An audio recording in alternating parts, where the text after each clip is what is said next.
Good morning friends. देखिए अभी जो आपका क्वेश्चंस डिस्कशन का जो सीरीज है, जो मुझे लगता है कि यह जो आपका डिस्कशन है यह बहुत ही कारगर साबित होगा। आपका दरोगा मेंस की एग्जाम हो या बीएसएससी का एग्जाम हो या आपका यूपी, जो आपका यूपी में अभी जो पीसीएस का प्री होगा या आपका बीपीएससी का जो प्री होगा, ये जिस एग्जाम में जीएस आपको पूछा जाता है वहाँ डेफिनेट आपको इससे बेनिफिट होगा। और आप क्वेश्चंस को पॉज करके आप आंसर, मतलब जैसे कि आप इसको सॉल्व भी कर सकते हैं। पहले सॉल्व करके देखिए कि हाँ आपका क्या सही हो रहा है, फिर आपको क्या बताया जा रहा है बाद में आपको उत्तर। तो इस तरीके से आप इसको साथ में कर सकते हैं। चलिए बिना टाइम को डिले किए हुए शुरू करते हैं। देखिए जो पहला क्वेश्चन है कि भारत में पर्यावरण संरक्षण अधिनियम कब पारित किया गया। तो इसका सही उत्तर है आपका 1986 में पारित किया गया। अब देखिए जो ये आपका 1987 में एक आपका हुआ था मॉन्ट्रियल प्रोटोकॉल। 1987 में क्या हुआ था? मॉन्ट्रियल आपका प्रोटोकॉल, जिसको हम लोग जिसमें ओजोन क्षरण के बारे में, जो ओजोन परत है उसके क्षरण के बारे में देखे थे। फिर उसके बाद से आपका 1992 में हुआ पृथ्वी सम्मेलन, ठीक ना। फिर 1997 में आपका हुआ कियोटो म- म- प्रोटोकॉल, जिसमें जलवायु परिवर्तन की बात किया गया, ठीक ना। नेक्स्ट आपका जो प्रश्न है, निम्नलिखित में से कौन सा एक कृत्रिम परितंत्र है। तो देखिए जो कृत्रिम इसमें परितंत्र है ये आपका उत्तर हो जाएगा डी, ठीक ना, बगीचा। और आपका जितने भी पार्क है या आपका राष्ट्रीय उद्यान हुआ, या आपका वनस्पति उद्यान हुआ, या आपका बगीचा हुआ, चिड़ियाघर हुआ, या आपका ये जितने भी हैं ये सब आपका कृत्रिम में आपका आएगा। और आपका जो पहाड़ है या आपका घास है या मरुस्थान है, आपका वन है, समुद्र है, झील है, ये सब आपका प्राकृतिक जो है ना वो परितंत्र में आएगा।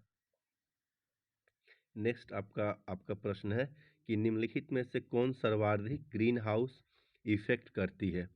तो देखिए ये जो चार ऑप्शन है, ये चार ऑप्शन में यदि सर्वाधिक मतलब जो इफेक्ट करती है वो आपका जलवाष्प इसमें आपका आंसर हो जाएगा, ठीक ना। और यदि इसमें जलवाष्प आंसर नहीं रहता फिर आप ये CO2 को आप लगाते, ठीक ना। कार्बन डाइऑक्साइड इसके बाद सर्वाधिक मतलब इफेक्ट करता है।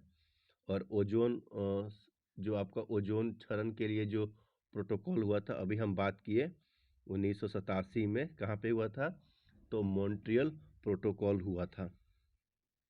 नेक्स्ट आपका जो प्रश्न है कि भारत के मुख्य भूमि का दक्षिणतम बिंदु है, ठीक ना। तो देखिए इस प्रश्न में आपका इसका उत्तर हो जाएगा कन्याकुमारी। ये जो हमारा साउथ इंडिया है, ठीक ना, साउथ इंडिया जो ये भूमि से सटा हुआ क्षेत्र है, यहीं पे यह आपका पड़ता है कन्याकुमारी लास्ट में। तो भूमि से सटा हुआ यही है।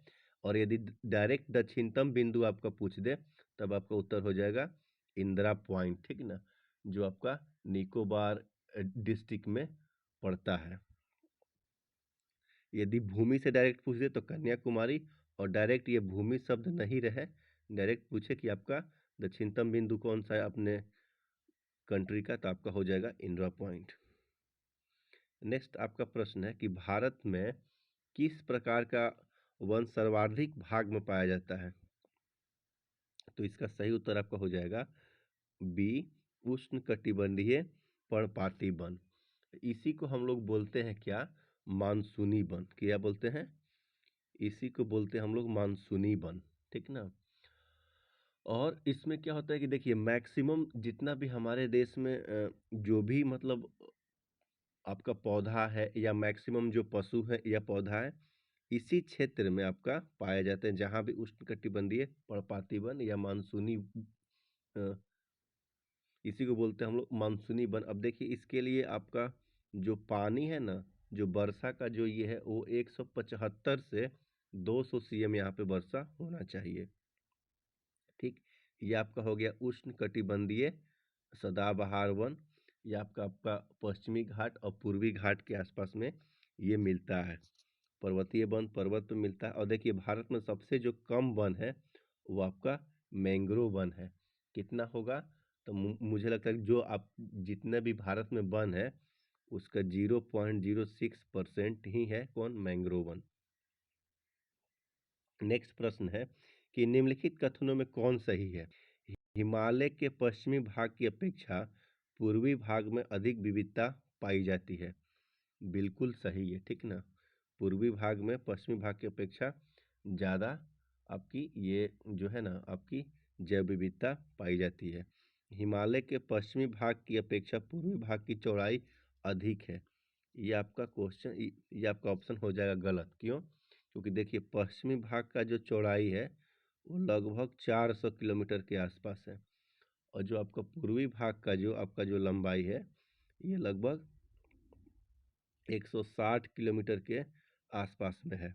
तो तब ये कथन आपका गलत हो गया। क्यों? क्योंकि इसमें होना चाहिए था कि हिमालय की पश्चिमी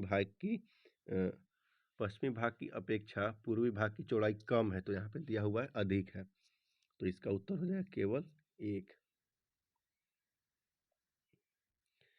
अरब सागर में गिरने वाली भारत की सबसे बड़ी प्रायद्वीपीय नदी कौन है? तो इसका उत्तर आपका हो जाएगा नर्मदा, ठीक ना। नर्मदा कहाँ से आती है? देखिए एक ट्रिक याद कर लीजिए आप, एक ट्रिक आपको हम लिखवा रहे हैं, ठीक ना। ट्रिक क्या है? तो ट्रिक है आपका सोनम। जब भी हो सोनम कहाँ से आती है? तो सोनम आपका आती है अमरकंटक से। अमरकंटक से क्या आती है? सोनम। सो से हो गया आपका सोन, न से हो गया आपका नर्मदा, अमर से हो गया महानदी। ये तीनों नदी आपका कहाँ से आती है? तो अमरकंटक की पहाड़ी से आपकी आती है। अब देखिए जो गोदावरी जो नदी है ये आपकी कहाँ से आती है? तो ये आपकी आती है त्रयंबकेश्वर की पहाड़ी से। त्रयंबकेश्वर की पहाड़ी से आती है कौन? आपका गोदावरी, ठीक ना। ताप्ती आपकी कहाँ से आती है? तो ताप्ती आपकी आती है सतपुड़ा की पहाड़ी से। सतपुड़ा की पहाड़ी से आती है ताप्ती। और साबरमती आपकी कहाँ से निकलती है? तो ये निकलती है आपकी अरावली की पर्वत से। अरावली की पर्वत से निकलती है साबरमती। नेक्स्ट आपका क्वेश्चन से, चाय की खेती के लिए निम्न में से कौन सी मिट्टी आपका सर्वाधिक उपयुक्त है? तो देखिए चाय की मिट्टी के लिए आपका जो है ना ये सर्वाधिक आपका है अम्लीय। अम्लीय मिट्टी यहाँ पे होना चाहिए। और देखिए आपका जो ये रेगुर मिट्टी है, जो आपका ये रेगुर मिट्टी है इसी को बोलते हैं काली मिट्टी, जो कपास की खेती के लिए उपयुक्त है। मानसून निवर्तन मतलब मौसम का लौटता हुआ, तो ये होता है उत्तर पश्चिम भारत से बंगाल के खाड़ी के तरफ, ठीक ना। इसी मानसून लौटने के कारण ठंडी में इंडिया में बारिश आपकी होती है। इंडिया में नहीं, जो मतलब कुछ प्रमुख स्टेट है ये लौटने क्रम में वहाँ पे बारिश होती है। वेनेजुएला की आपकी राजधानी कहाँ है? तो वेनेजुएला की राजधानी आपकी है कराकस। मस्कट कहाँ की राजधानी है? मस्कट है ओमान की राजधानी। बेलग्रेड है ये आपका सर्बिया की राजधानी है। कहाँ? बेलग्रेड। काहिरा कहाँ की है? काहिरा है मिस्र की राजधानी, ठीक। निम्नलिखित कौन सुमेलित नहीं है? भारत चक्रवात सही है, ऑस्ट्रेलिया विली सही है, चीन में टाइफून सही है, और ये जो आपका अमेरिका है, अमेरिका में इसको बोलते हैं हरिकेन। हरिकेन तो ये सही नहीं है, डी इसका आंसर हो जाएगा। नेक्स्ट आपका प्रश्न है, कोरल रीफ या प्रवाल भित्ति मुख्यतः कहाँ पाई जाती है? तो देखिए कोरल रीफ और जो प्रवाल भित्ति है मतलब एक ही चीज़ है। तो ये आपका इंग्लिश में बोलते हैं कोरल रीफ और हिंदी में प्रवाल भित्ति। तो ये आपका कर्क रेखा और मकर रेखा के बीच में, यानी कि आपका 23.5 डिग्री नॉर्थ और 23.5 डिग्री साउथ के बीच में ये पाया जाता है। और भारत में ये सबसे अधिक जो है ना, ये मन्नार की खाड़ी और अंडमान निकोबार द्वीप समूह में भारत में ये पाया जाता है। तो इसका आंसर हो जाएगा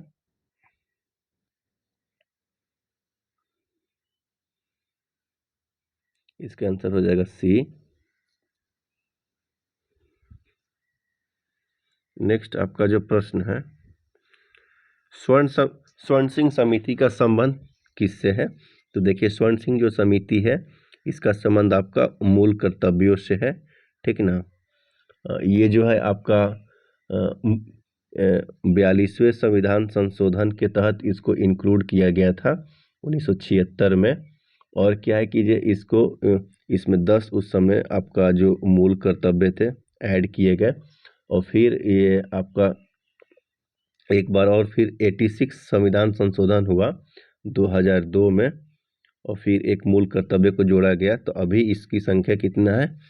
11 है। मूल कर्तव्य आपका अभी 11, ये कहाँ पे है? तो अभी आपका 51 क में है, ठीक। मूल अधिकार आपका क्या है? तो ये भाग 3 में है, 12 से 35 अनुच्छेद में।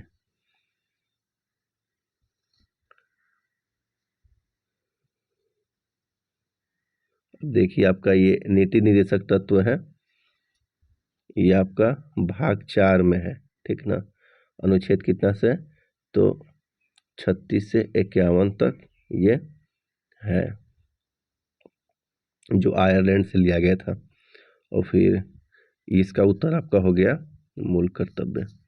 नेक्स्ट प्रश्न है आपका कि न्यायोचित एवं मानवीय कार्यदशाओं तथा मातृत्व सहायता के लिए उपबंध संविधान के किस अनुच्छेद में किया गया है? तो इसका आपका सही उत्तर हो जाएगा ये ऑप्शन सी 42। 39A में आपका विधिक सहायता मिलता है। देखिए, अनुच्छेद 41 में क्या है?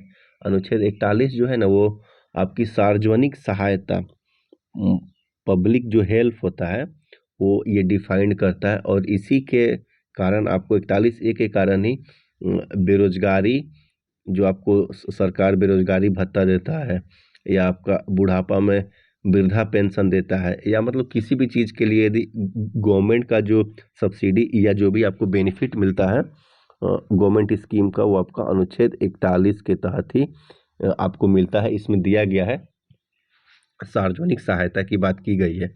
और अनुच्छेद जो 43 है ना, इसमें आपको क्या है कि कुटीर उद्योग का बात करता है, कुटीर उद्योग का। इसी के तहत आपका रेशम बोर्ड हुआ, या जो भी छोटा जो कुटीर जो उद्योग है, उसकी यह स्थापना की बात करता है।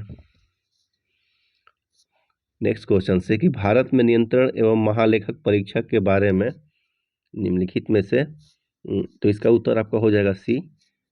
इस के बारे में इसमें पूछा गया है। तो इसका कार्यकाल 6 वर्ष या 62 वर्ष, जो भी पहले हो। तो ये गलत है, ये हो जाएगा आपका 65 ईयर। यह राष्ट्रपति के प्रसाद पर्यंत अपने पद पे बना रहता है, गलत है, नहीं। इसको आपको हटाने के लिए, ये देखिए, इसका तो कार्यकाल इसका है, तो प्रसाद पर्यंत का तो कोई बात ही नहीं, हटेगा कैसे? तो संसद के द्वारा साबित कदाचार और नहीं तो असमर्थता की दिशा में इसको हटाया जाएगा। इसका वेतन एवं अन्य भत्ते राष्ट्रपति के द्वारा नहीं, संसद के द्वारा, संसद के द्वारा इसका निर्धारण होता है। कौन सा कथन इसका गलत है? तो इसका सभी कथन आपका गलत है। नेक्स्ट आपका प्रश्न है,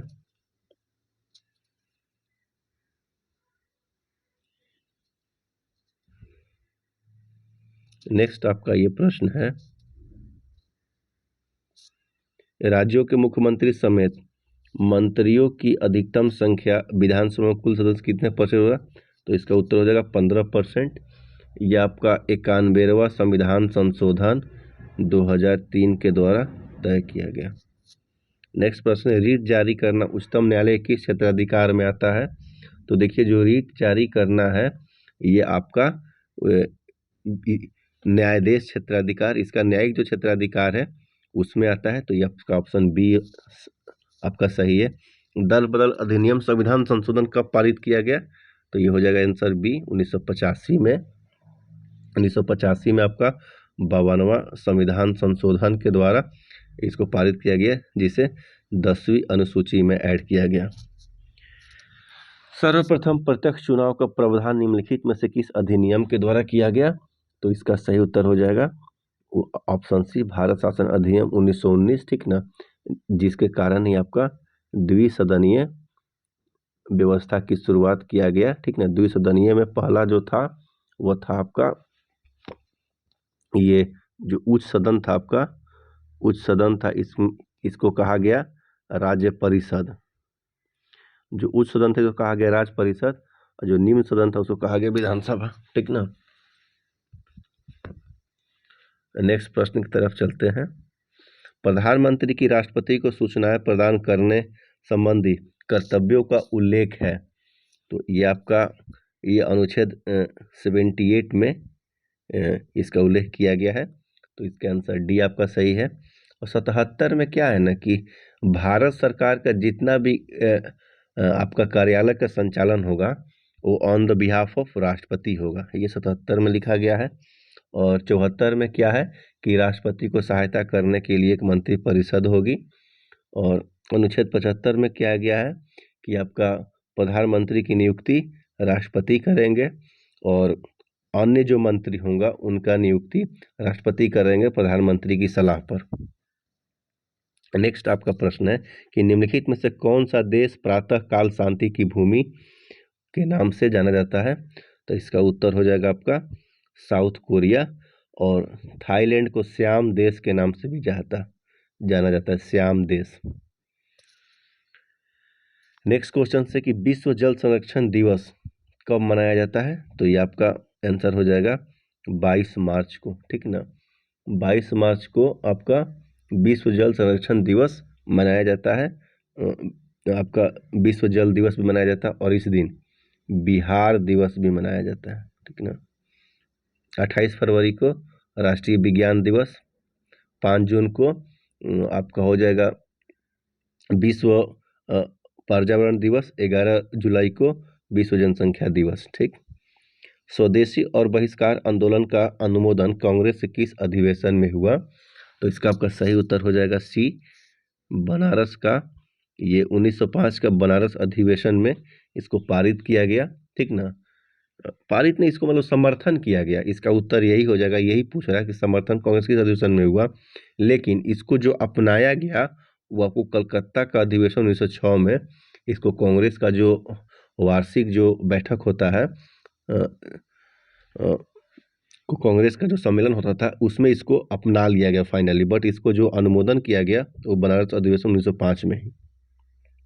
और कांग्रेस का अधिवेशन 1907 में आपको पता ही है, इसमें कांग्रेस का फुट जो है कहा जाता है गरम दल और नरम दल, दो भाग में इसमें बट गया, जिसकी अध्यक्षता कौन किए थे? तो राष्ट्र बिहारी बोस किए थे। और ये कलकत्ता अधिवेशन की अध्यक्षता कौन किए थे? तो दादा भाई नौरोजी किए थे, ठीक ना। नेक्स्ट है कि कांग्रेस की कार्य समिति में भारत का विभाजन का प्रस्ताव कब पारित हुआ? तो इसका सही उत्तर है आपका, तो इसमें आपका उत्तर हो जाएगा सी। इसका सही उत्तर आपका हो जाएगा बी, 14 जून 1947 को हुआ था, ठीक ना। और कौन उस समय इसका अध्यक्ष कौन थे? तो राजेंद्र प्रसाद, ठीक ना। राजेंद्र प्रसाद जो है इसका समिति के अध्यक्ष थे, राजेंद्र प्रसाद। नेक्स्ट आपका जो क्वेश्चन है कि संविधान सभा की प्रथम बैठक का आयोजन किस गवर्नर जनरल के द्वारा किया गया, ठीक ना। तो इसका सही उत्तर हो जाएगा लॉर्ड वेवेल। अब लॉर्ड वेवेल का जो कार्यकाल था वो 1 अक्टूबर 1943 1 अक्टूबर 1943 से 21 फरवरी 1947 तक था इसका कार्यकाल। नेक्स्ट है कि मंगल पांडे ने प्रथम भारतीय स्वतंत्रता संग्राम की शुरुआत की। इसके उपरांत ब्रिटिश सरकार द्वारा इन्हें कब फांसी दी गई? तो इन्हें जो है 8 अप्रैल 1857 को फांसी दिया गया, ठीक ना। ये एक अभी देखिए दरोगा एग्जाम में पूछा था कि इनकी इन्फेंट्री कब हुई थी, तो ये 34वीं इन्फेंट्री से ये संबंधित है। नेक्स्ट आपका प्रश्न है कि वहाबी आंदोलन का प्रमुख क्षेत्र नहीं रहा, तो इसका उत्तर हो जाएगा सी। देखिए जो इससे पूर्व में जो इससे पूर्व में भी इससे रिलेटेड क्वेश्चन पूछा गया था, तो वहाँ इसका डिटेल बताए थे। इसलिए जिस क्वेश्चन का डिटेल नहीं बताया तो समझिए कि उसे कहीं ना कहीं डिस्कशन किया गया है। पुस्तक एरिया ऑफ डार्कनेस के लेखक कौन है? तो इसका उत्तर हो जाएगा आपका बी.एस. नयपाल। बी.एस. नयपाल जो है एरिया ऑफ डार्कनेस पुस्तक लिखे थे। देखिए ये फेमस आपका बहुत ही अच्छा क्वेश्चन है कि सूरत की संधि कब हुआ था? तो सूरत की संधि आपका हुआ था 1775 में, ठीक ना। और आपका देवगांव की संधि कब हुआ था? तो 1803 में। पुरंदर की संधि कब हुआ था? तो पुरंदर की संधि हुआ था 1665 में। पूना की संधि कब हुआ था? तो इसमें दिया 1817 बट हुआ था 1818 में हुआ था, ठीक ना। 3 जून को 1818 को ये आपका हुआ था। अब एक बार देख लेते हैं कि आपका ये जो पुरंदर की संधि था ये किसके बीच हुआ था? तो इसके बीच हुआ था आपका जय सिंह और शिवाजी, ये हुआ था। इसको लिख देते हैं क्योंकि ये अच्छा क्वेश्चन से हर एग्जाम में पूछता है, ठीक ना। तो इसका एक बार आप मिलान देख लीजिएगा, ठीक ना। देवगांव की संधि में क्या होगा? यहाँ पे हो जाएगा 3। इसका पुरंदर की संधि के लिए आपका हो जाएगा, इसका हो जाएगा 1। पूना की संधि हो जाएगा 1817 नहीं 1818 होगा, लेकिन यहाँ पे 17 ही है। देवगांव की संधि ये आपका इसका 2 हो जाएगा 1803।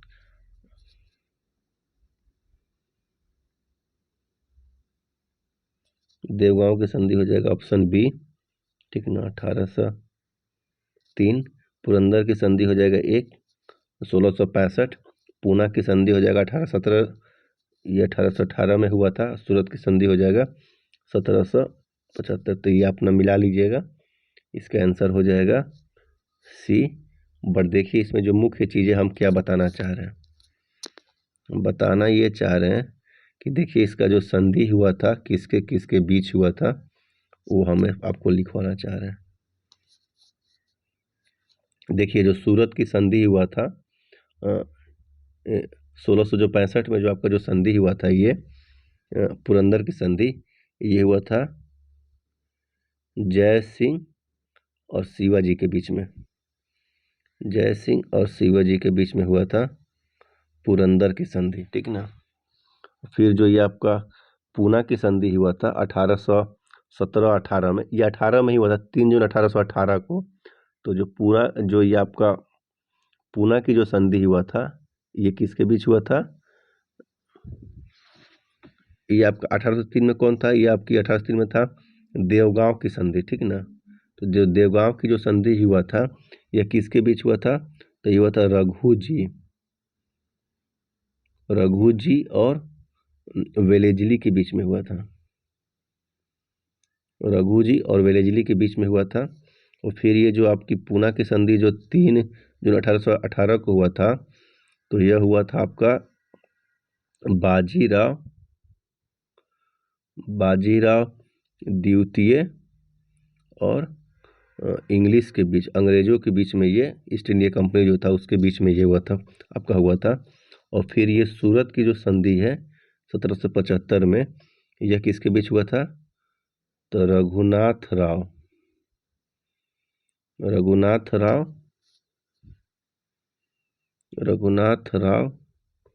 और किसके बीच हुआ था? तो अंग्रेजों के बीच में हुआ था। तो ये आपको हम इसका लिखवाना चाहते थे ये, ताकि ये बहुत ही एक महत्वपूर्ण प्रश्न है।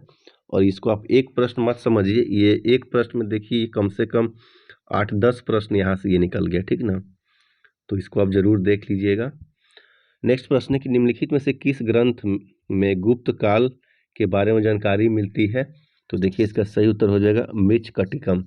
मृच्छकटिकम कौन लिखा था? शूद्रक लिखे थे, ठीक ना। शूद्रक लिखे थे, संस्कृत भाषा में ये था। अब देखिए मुद्रा जो राक्षस है ये विशाख दत्त ये लिखे थे, ठीक ना। अब रजत रांगड़ी आपको पता है कलहर के द्वारा लिखा गया था। और गार्गी संहिता जो है ना, गार्गी संहिता एक पुराण का एक हिस्सा है, ठीक ना। जिससे यह मालूम चलता है अवनों और जो यवन थे ना, जो यवन थे यवनों का आक्रमण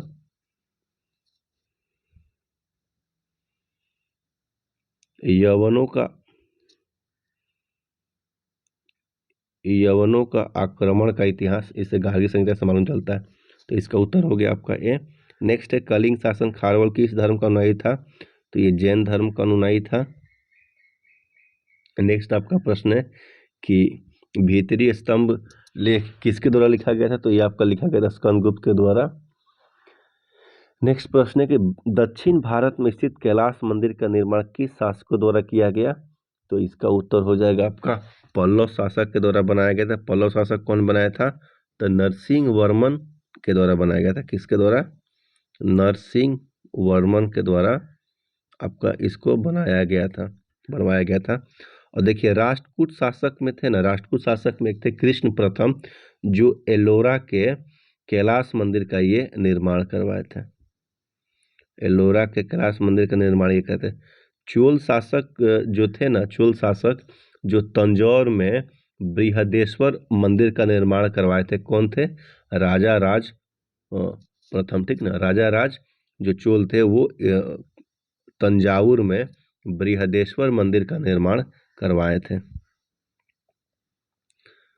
नेक्स्ट प्रश्न है आपका, सिकंदर की मृत्यु के बाद भारत ने अपनी गर्दन से दास्ता का जुआ उतार फेंका, साथ ही अपने गवर्नरों की हत्या कर दी। इस मुक्ति युद्ध का नायक सेंड्रोकुर्स था। चंद्रगुप्त के बारे में किसने लिखा?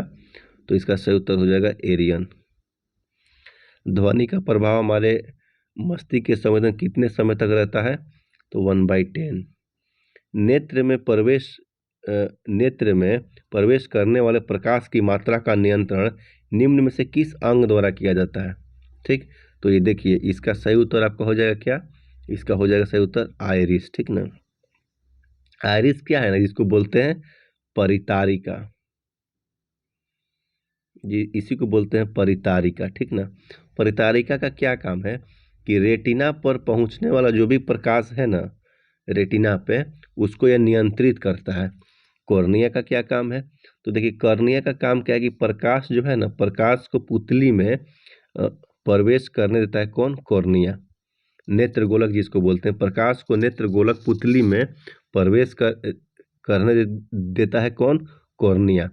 और रेटिना का क्या काम है कि रेटिना का काम है कि फोटो रिसेप्टर जो सेल होता है, फोटो रिसेप्टर जो सेल होता है ना, वहाँ से कोई भी सूचना आता है। आप जैसे आप कोई चीज़ को देख रहे हैं ना, तो रेटिना पर उसका प्रतिबिंब बनता है उल्टा।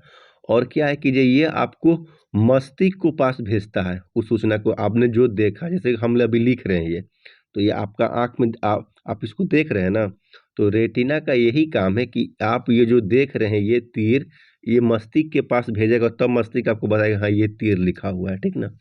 तो इसका काम यही है। नेक्स्ट आपके पास प्रश्न है, इसका उत्तर क्या हो जाएगा? आइरिस। रक्त की अशुद्धियाँ किस अंग में जाकर छनती है? तो देखिए छानने का काम जो है ना वो आपका कौन करता है? किडनी, जिसको बोलते हैं ब्रिक। छानने का काम कौन करता है? किडनी। रक्त का कितना प्रतिशत भाग प्लाज्मा होता है? तो देखिए ये 55 से 60% भाग जो है वो आपका प्लाज्मा होता है। एक पौधे पर पुष्पन होने के लिए उत्तरदायी हार्मोन कौन है? तो इसका उत्तर हो जाएगा फ्लोरिजीन, ठीक ना। अब जो ऑक्सिन है ना, ये एक वृद्धि हार्मोन ही है, ठीक ना। पौधों में एक वृद्धि हार्मोन कौन है? ऑक्सिन। जिब्रेलिन जो है ये भी एक पौधों के लिए वृद्धि हार्मोन है, ठीक ना। साइटोकाइनाइन का क्या काम है? तो ये पत्ती में जो है ना क्लोरोफिल को नष्ट होने से रोकता है। पत्ती में क्लोरोफिल को नष्ट होने से रोकता है। कौन? साइटोकाइनिन। इंद्रधनुष किसके कारण होता है? तो इसका सही उत्तर हो जाएगा डी। इसमें आपको तो हो जाएगा डी, इसमें भी तो हो जाएगा आपका डी। परावर्तन और अपवर्तन दोनों का, ये जो दोनों इस इंद्रधनुष में ये दोनों क्रियाएं शामिल होती है, परावर्तन और अपवर्तन भी, ठीक ना। अपवर्तन क्या होता है? देखिए कोई चीज़ ये सीधा दिशा में जा रहा है, ठीक है ना, कोई एक दिशा में जा रहा है और वहाँ से थोड़ा अपने ये दिशा से आपका इसका जो भटकाव हो जाता है उसी को बोलते हैं अपवर्तन। जैसे कि आप सिक्का देखते हैं पानी में तो ये अपने तल से उठा हुआ, या कोई बर्तन को पानी में देखते हैं तो ये लगता है थोड़ा सा टेढ़ा है, ठीक ना, झुका हुआ, तो इसी कारण होता है। परिकीर्णन क्या है कि रंगों का जो बिखराव है ना, उसके कारण ये आपका ये परिकीर्णन के कारण होता है। और ये आपका जो परावर्तन है, परावर्तन किसी भी ये मतलब प्रकाश का या कोई भी वस्तु का लौट जाना, जिस दिशा से गया था उसी दिशा में ये परावर्तन है। एक ही पदार्थ के अणुओं के बीच कार्यकारी आकर्षण बल को क्या बोलते हैं? इसको बोलते हैं हम ससंजक बल, कोहेसिव फोर्स। कोहेसिव फोर्स इसको बोलते हैं। और यदि विभिन्न अणु रहेगा, ठीक ना, विभिन्न प्रकार के अणुओं के बीच जो लगेगा उसको बोलते हैं असंजक बल। क्या? यदि यही विभिन्न प्रकार के अणु रहेगा तो इसको बोलते हैं असंजक बल, एडहेसिव फोर्स। क्या बोलते हैं? Adhesive force. इसको बोलते हैं कोहेसिव फोर्स। नेक्स्ट क्वेश्चन से आपका